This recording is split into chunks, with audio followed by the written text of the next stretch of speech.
পাঙ্গাস মাছ রান্না করা হবে, এই জন্য লবণ আর হলুদ মাখিয়ে নেওয়া হচ্ছে।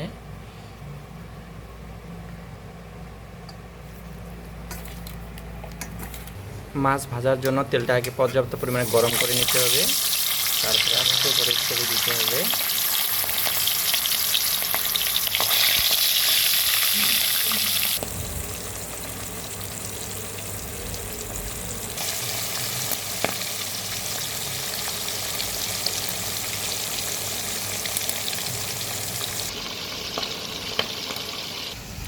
মাছগুলো সব ভাজে নেওয়া হয়েছে।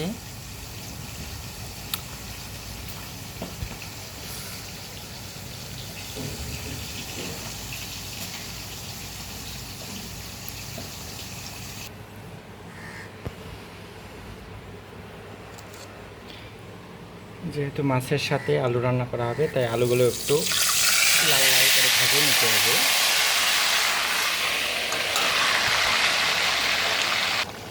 যেহেতু এটা একটা ইউনিক স্টাইলে রান্না করা হচ্ছে, তাই পেঁয়াজ, রসুন, মশলা, লবণ, হলুদ, মরিচ গুঁড়া একসাথে দেওয়া হয়েছে, সাথে একটু চিনি দেওয়া হয়েছে। আলুগুলো সিদ্ধ হওয়ার জন্য পানি দেওয়া হয়েছে। আমরা আলুগুলো সিদ্ধ হওয়া পর্যন্ত অপেক্ষা করব।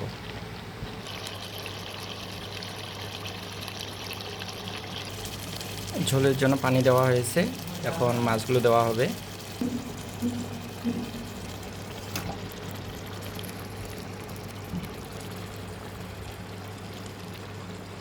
পানিটা বয়েল হওয়া পর্যন্ত অপেক্ষা করব। ঝোলের পানি গরম হয়ে গেছে, এখন আমরা নামিয়ে নেব। আমাদের আলুর সাথে পাঙ্গাস মাছের ঝোল রেডি হয়ে গেছে। আপনারা বাড়িতে অবশ্যই চেষ্টা করবেন এবং কেমন হচ্ছে অবশ্যই কমেন্টে জানাবেন। আর আমার চ্যানেলটা অবশ্যই সাবস্ক্রাইব করবেন, লাইক করবেন, কমেন্ট করবেন এবং শেয়ার করবেন।